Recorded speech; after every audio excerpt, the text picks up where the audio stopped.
Thank you for coming to retreat. This is one of your bonus projects that you have in your goodie bags. For this project, I've used the decorative trees dies out of this bundle. It's a lovely collection of dies, and there's so many to choose from. This is the one that I used, but there's so much to play with in this set. This card is actually done in imperial sizing, so it's in inches. It's 8¼ long by 5½ inches wide. It has been scored at the 2-inch mark, then flipped over 180 degrees and scored at 2 inches again. So it's scored at 2 inches from each side. The insert for your inside will be 5½ inches by 4 inches. And then your panels for the front, the cardstock is actually 5¼ inches long by 1¾ inches wide. You'll need 2 of those. And then the designer series paper that you can choose is 5 inches long by 1½ inches wide, and that'll go onto the front of that. Now this is actually called a lock and slide card. So you'll see there's this little mechanism here, and it slides onto your card to lock it in place. So it's just a little bit different. So you can just pull that up, you open that out, and you have your card. It's really quite simple to make. Everything has been prepared for you. So what you will want to do is fold and burnish your edges where it's already been scored. So that's all you need to do for that piece. You will have a little decorative piece to put on the inside, and it's up to you where you want to put that, but I would suggest keeping it away from the middle. So you can just use a little bit of Tombow glue, your liquid glue, and my motto is less is more. If you want to use your grid paper, you can, to line it up, to stick it on straight if that helps you. Otherwise you can just stick it on. So that will be our insert. So once again, just a little bit of glue, not too close to the edges, just to stick it in place. There is enough room for an even border around these edges. So you'll have a border between the score lines. So that is the inside done. And then we have the front panels to assemble. And once again, I always put the glue onto the smaller piece. That way you won't run into the problem of having glue where you don't want it to be.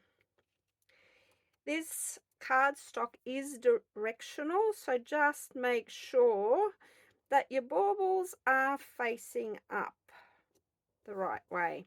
Really doesn't matter at this point in time, but when it comes to attaching it to the front of your card, just double check that all of your baubles are going the right way. And it's pretty easy to tell because you've got the little loopy things on all of them, and that should be facing up. So just ignore these ones like this. The majority will be facing the right way. On some of them it doesn't really matter because it's not joined together, but I did use a matching piece of designer series paper, so your pattern's also matched up. And then you can just easily attach these to the front of the card. Once again, I'm putting the glue on the smaller piece rather than the bigger piece, so I don't run into any problems. There is an even border of spacing all the way around.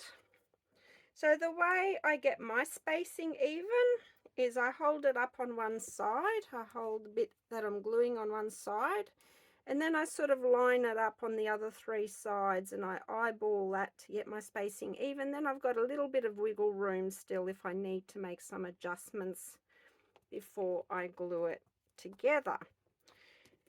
So there you have, that is done. You'll have 2 pieces. One has a stitched edge, so this was cut out with the rectangular framelets, and this is a smaller piece which will be going onto the back. I have provided some adhesive strips for you and stuck them on the back of these already. So all you want to do, you want to have your strip down the middle, because we've got that little gap there and we need it to slide up and down the middle. This is a little bit narrower. If you don't have these strips, you can cut some off the edges of your dimensionals packets, or you can use mini dimensionals. Then to cover this up, you just want to stick that over the center. Once again, you've got a fairly even gap there. And that's our sliding mechanism done. And these pieces are already done for you. So I didn't cut these out completely. I cut out the outline, then I embossed the pattern, which I thought was a really pretty effect. And with these, you can add, stick them on with a dimensional, or you can stick them on flat. It's entirely up to you. But if you are using dimensionals, you want to support them fairly well. And then when you come to a skinny piece, you can sort of cut little bits off your dimensionals and add them there. And then you just peel those off and stick it onto the card. I will stick this so it's fairly centered on my pretty peacock piece, and that the bottom is almost touching the stitching down here. So there you go, I've stuck that on. And then you'll have a little embellishment in your pack as well, and that can just go on top of your tree, and that the colors of that work really nicely with the designer series paper. Then when you've got all that done, you can, the easiest way to do that is just to, might take a little bit of fiddling, just to line it up, get it in position and slide it on. So that is your lock and slide card. I hope you've enjoyed that, and stay tuned for a few more cards. Thanks for watching.